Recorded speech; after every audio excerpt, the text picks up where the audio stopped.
Right now, I'm gonna throw it a shot. It really is because I was. Oh no. Oh God, I am extremely annoyed. You would know if you watch my stream today.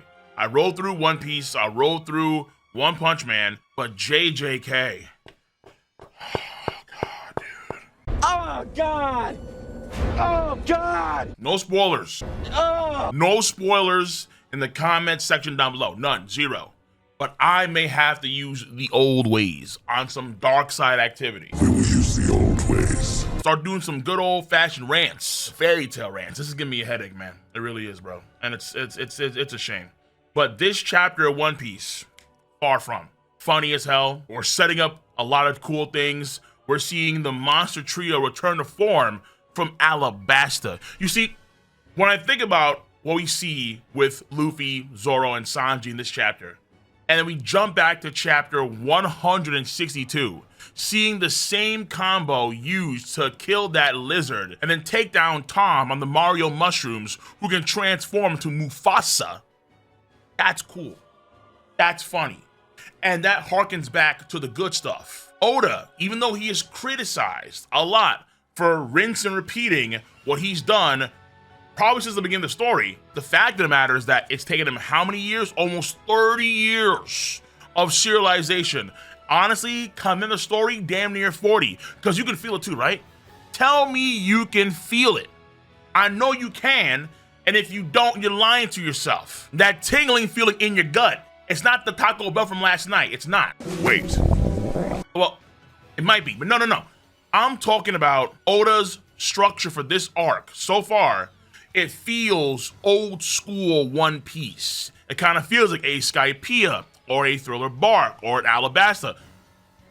I think we're gonna be here for a while. We're gonna be here for a while. 3 years minimum. And we already have a break next week, which is super sad, honest to God. But 3 years minimum for this arc. That may get some people on tilt, but I'm all for it. Because this arc is the arc I've been the most hyped for in the story ever since we saw Dory and Brogy on Little Garden. I know folks are already trying to slander the Giants. Cap, stupid. That is Re. When I say Re, I mean the special people in class that were way far behind, lagging. I cannot believe how lagging this game is. Usopp right now, not looking the greatest, but he's going to be fantastic. Don't worry about Usopp. Monster Trio, on point as per usual. Can't deny it. And the lore bits, when they talk about reporting to the sun god, and there could be something wrong with this rabbit god. Whoa. And of course, we see that giant tree at the very beginning. The supposed, alleged Yggdrasil tree. Let me start there. Actually, no, I'm lying to you. I lie. I did my chapter stream reaction on this on my Cole Requiem channel, but I also do a lot of the content for anime reactions on my Patreon, and uploaded to my Cole San YouTube channel. And we also have extra added reaction content, news content, like all the Diddy stuff, trailer reactions, the Emmy stuff involving Shogun, that great show, on my Cole Plus YouTube channel. So check out all the content in the box below and over here as well, right here to my link tree that's on my Twitter for all this stuff. Now, the tree we gotta talk about is real quick. This tree, again, supposedly Yggdrasil tree. I do not think it's the tree that we saw in the Big Mom flashback, because that tree, that tree's massive. When I say massive, I mean like this thing is a country in its own right. That's how big it looks. So this could be like a branch of it, and according to what they're saying, the fire that's happening in the forest nearby, which was because of who? It was because of Sanji, Zoro, and Luffy doing some naughty shenanigans. Yay. Oh, we're hungry. Sanji, is that rabbit? Oh yeah, Luffy, it's some rabbit. You want some rabbit stew, Luffy? Of course. Let's kill this fur bag. Let's skin him alive and enjoy a nice meal, yeah. You pop them on top of your barbecue. 25 to 30 minutes to cook, and the wings, 15 to 20 minutes. That's lovely. Yeah. How do these guys, off the gate, they're eating deities. They're eating deities. But they said that the fire was close to that tree. If that tree got caught on fire, the whole country would be in trouble. I don't think a Smokey the Bear class forest fire is gonna take down what we saw in the Big Mom flashback. Hell no. What? A forest fire? Are you crazy? Nah, especially if that tree is Adam Tree. No. We've seen Green Bull in action. We know that trees, certain trees, can tank fire no problem. Ain't no way the tree that we saw in that flashback gonna be destroyed by a single forest fire, a single campfire gone awry. Hell no. Hell no. So that's the first thing I gotta say of no. That's very important. Number two, we do see that this whole area, this whole city, I'm calling it from now on Legomania. Legomania is everywhere, and there are these giants that are on about. At first, I thought that they actually may be regular-sized humans, and this could have been, let's say, a human enclave in all of Elbaf. But Nami, as someone pointed out, Nami is the same size as the stinger mole bees. And when you see the small panel of the giants that got the stinger mole bees, they're looking down at them. So even though it's all Legomania, and based from the last chapter, it would appear that Nami is maybe too cramped for that area. That was all camera work, and essentially speaking, Nami is a regular-sized girl. She's not altered in some way, and these people are likely giants, so again, they're looking down at the beast. That's the second thing. Now the third thing, for all the true, the true One Piece fans out there, the faithfuls that read one of the best arcs in One Piece and watched it too, Skypiea, remember what we saw in Skypiea, that giant snake called Nola. What was Nola also known as? The Lord of the Sky. In some sense, Nola could be viewed as some sort of gigantic creature deity of the area, of Skypiea / Upper Yard. And we know that because its ancestor, its grandfather, Kashigami, in chapter 287, in the Nolan flashback, was viewed as a deity. It's a gigantic creature that people in the area view as a deity of some kind, lesser, greater, whatever. They put the term God with it associated to it. And the same thing happened with the mountain god in Wano Country, the white boar that we see in the Oden flashback. It got cut in half by Oden, still survived because Oden apparently, according to Oda, dude, I still can't get over that, man. Like, Oda gave this guy, Oden, one of the greatest sword feats, and not the greatest sword feat in the entire story by far, potentially. The fact that Oden's cut was so clean that he didn't damage any of the pig's cells.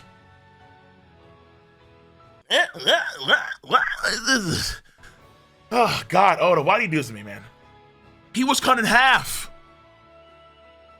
I take the money to another level. I take plane to another level. What I'm trying to get at here is that what we're seeing in this chapter is kind of similar, where the giants are worshiping apparently this mighty ear god, which is an enormous rabbit, as a deity, and then they mention this report to the great sun god.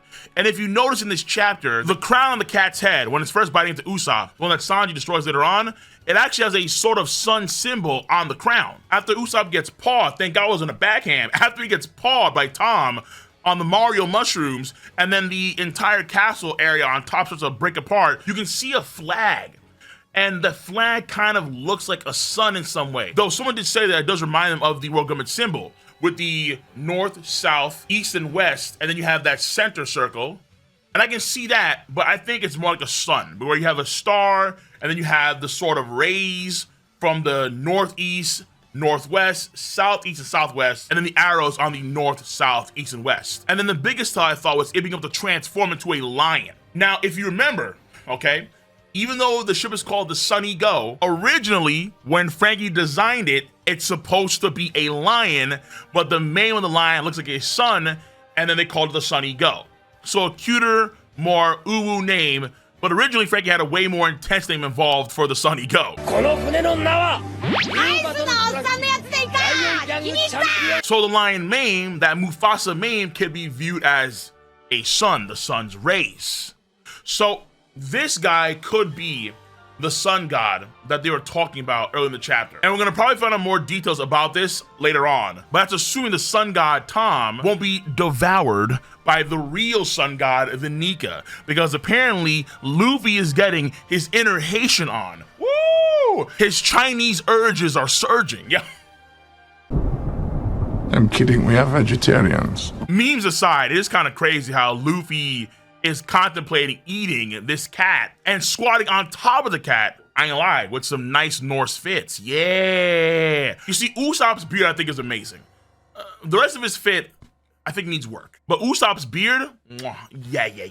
The beard, gets me going. I ain't gonna lie to you. Usopp is on that good stuff with the beard, so I hope he maintains that beard. But Zoro, Sanji, and Luffy are also pretty damn good too.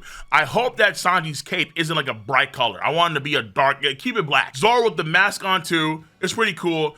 Luffy's fit is really good. Folks are like, where's the straw hat, Luffy? Where's the straw hat, man? Oh my God. It's under his coat somewhere. Relax. It's not a big deal. Though, what is interesting is that if you notice, when they attack the cat, the Ifrit Jambe Apol strike, the gear 4, they say gear 4, elephant whip. That should be gear 3. We had a debate on stream about this. I think it's gear 3. Even if the Raw say it's a gear 4 move, no, I would say it's gear 3. That was probably a mistake by Oda and staff. I don't think that's a gear 4 move. Because whenever it's Gum Gum Elephant, that has always been gear 3, never gear 4. That's like Kong and Rhino Schneider and that kind of stuff. Elephant has always been gear 3. Whether it's Elephant Gun, Elephant Gatling, Elephant Whip, it's all gear 3. And the way the attack is structured, there is no tensile strength that Luffy is using here. So this should be a gear 3 move. And then Zoro, I think, is either pulling out a new version of his tornado attack, though folks did say that this was his black rope dragon twister. So I guess Kalu Sutra is another way of saying black rope. But notice how when Luffy is attacking, there is no axe on his back. There is nothing on his back. It's empty, it's bare. And then when he's squatting on the cat, it's not an axe, it's a sword. And then at the very end of the chapter, then it's an axe. So you can see how it's happening already. Listen, guys, gals, Oda is going to mess up a lot of the details for the new fits time and time again. That's already happened a few times in this chapter when it comes to Nami, when it comes to Luffy. And I'm telling you now, the scaling is going to be off. Oda is going to butcher so much of the scaling. It's gonna be frustrating. I would say, hey dude, just get a ruler out. Just when you're drawing for him and his editors, just get rulers. Make sure you get your scale right. But no. Foolish KingOfLightning. Scale, no. Does it look cool? Well, yeah, I mean, of course it looks cool. Then shut the F up and love it. Be a good consumer. Yes, that's right. That's right. I ain't lying to you. Looks cool as hell.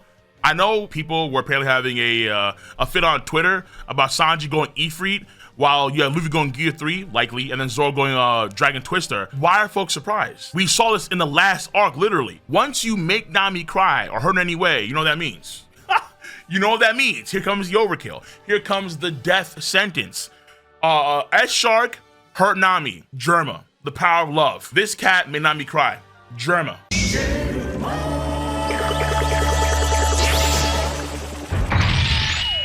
He's sentenced to death. If you hurt Nami or make Nami cry, it's in Sanji's constitution. So, of course, he's gonna overkill it because that's part of the meme. But again, to be fair, Maintaining the agenda is our top priority. oh, they're slurping on that. And they need it too, because after the last cat incident in the last arc involving one Rob Lucci, after a certain attack and he stood up tall, so the agendas will, of course, run wild. They will run wild. But that's okay. We're here for it. It's going to be a long arc. I would say a very long arc. This chapter overall, pace only 2 things. And in terms of story progression, we just have new fits. And we are in Elbaf, not on the moon, unfortunately. And we are in Elbaf. If watching this video, Jamal, much love for the 100 gifted subs on Twitch. Appreciate you, bro.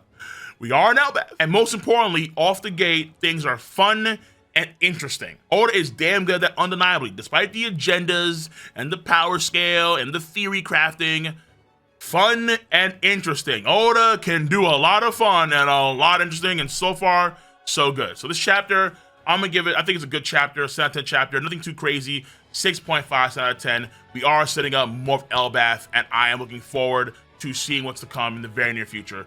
Though, in 2 weeks' time, because we're gonna have a break. So let me know your stance on the subject matter at hand. I'm gonna catch you guys on the flip side. Be easy, stay safe. Have a nice one. See you. Bye-bye.